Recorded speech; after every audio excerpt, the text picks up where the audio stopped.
Patap ke afia toltai o tua. Tamai alo lau maari. Koe buniwalu. Koe hauta iliua. Koe whakarewelewa. Ka koe mafi au whakatou mafi. Patap ke hau o tonga. Tamo tupo o no. Tahine kuini. Pe ke whare hoa mohe o fo. Patap ke ho e ke whonua. Patap ke ha mata pure. Patap ke ha lotu. Pakokore ke hufanga atu he ngahi talo whakatapu kakato kotoa pe whonua pa me lotu. Kai tukumua ke poke whainga maari e koeni. Ke whakakato ata whakamalo moa lea Talitali ma ki tautolu he katoanga mahu inga e ahoni.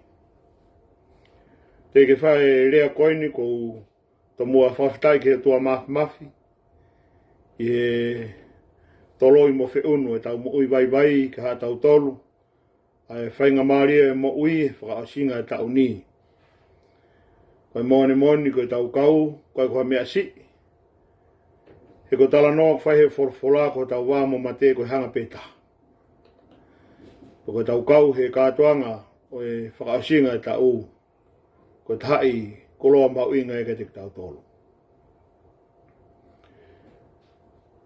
Tomoa ai whamalo ko whamalo lahi.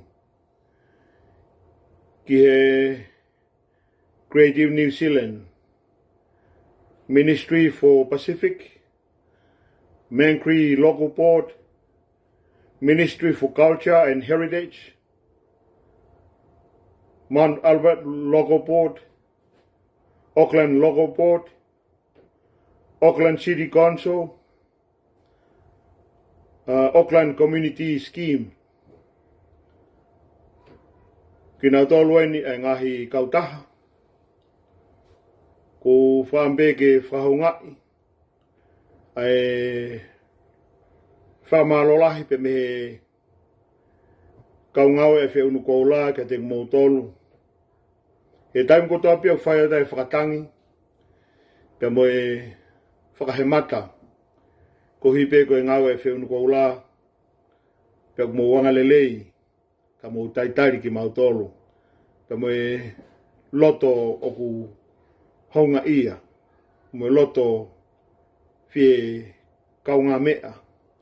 Mo e loto whakatoa ki lalo pe aku mau honga ia ai.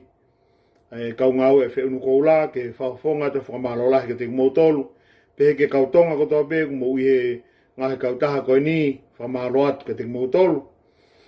Iho mou loto lelei ka mou fie tokoni mai Fe'unukoula. Ko hipe koe whatongia, ko whaihono langa hake, ke puke, tau whatunga motua e whaiwa Fakafonua, pe ke ngā taika ko tau ulunganga whakatonga i he rea ka mai ngā we, pe au whakafonga tai whakamalo-lahi. Pe e whakamalo-lahi ki he ngahi kulupu ko toa pe, kai te whamatalahi ngoa, te ria nā toha kulupu, kai e te ngia au, kai tuki hoko mai lau maari o tua o whakakakatua te whamalo koini. He tuku ho mou ngahi whatongia na tutonu ke whakahoko. Ka mou fie umou mataha pa mo e Fe'unukoula ke pautolo ake e ngāwe koini. Pea mo whakahoko e ngāwe kotoa pe, pea mo e misi e Fe'unukoula. Pea wate whamalo lahi. Ngahi kulupu kotoa pe o au ki ngahi kulupu i toa pureanga. Whamalolahi te tingo mautolu. Kone moni ho mauloto e mauhonga ia. Ke te tuku mo ngahi whatungia ko toa beka mo wafi mai. Pe whamalolahi ke mātua tau whanau, ka mā ho mou whanau, ka mai whanau ko toa beka mou nā mou kau whataha pe mo ko mautolu Fe'unukoula i he tauni ka mai ngahi tau ko mariwange. He ngau e whakawhe'unukoula pe au whakafonga te whamalolahi. Koe mone koe koha mea whaingofua. Hono omi ho mou taimi ke kau whatahi e ngā mai Fe'unukoula. O ku mautu ke mau taitali le rei ki mau tolu he ngau e pe mo e katoanga e ahoni. Pataong ke hoko mela o mari o tua wha mawhana ki tau tolu, whakavia ki tau tolu, tau maha katoanga fia, mau taitali le rei ki mau tolu, ngahi whatongia kotoa pe, a ki mau tolu ngahi kulupu ko mau loto mawhana ka mau ako e ngahi whaiva, ako e ngahi hiva, ke whakakato atu ke whatongia koini, pe mo fie kau whataha he ngāue, pe mo i poupou ke ngāue Fe'unukoula. Taitali le rei ki mau tolu he ahoni, pe mo e whatongia mahu inga ko ia. Tu mo ke hoko mai lau mari o toa whakaiwea ki tau tolu, ha ngāue te tau hanga ki he ahoni, pe keke ngata i, ka e hoko mai no lau mari e ka maa ne kere sio whakaiwea ki tau tolu ki tau mao haiwilahi.